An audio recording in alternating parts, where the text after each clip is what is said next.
ICC T20 world कपमध्ये भारताने इतिहास रचला असून न्यूझीलंडचा पराभव करत भारताने विजय मिळवल्याने देशभरात जल्लोष साजरा केला जात आहे.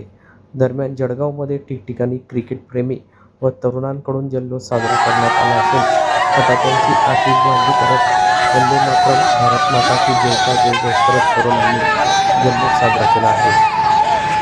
आज दिनांक 8 मार्च रोजी रात्री 11 वाजता यावेळी तरुणांनी हा जल्लोष ठिकठिकाणी साजरा केला आहे. जळगाव जिल्ह्यात ठिकठिकाणी हा जल्लोष करण्यात आला आहे. नगरी भाषावर शहरात देखील तरुणांनी जल्लोष केला आहे.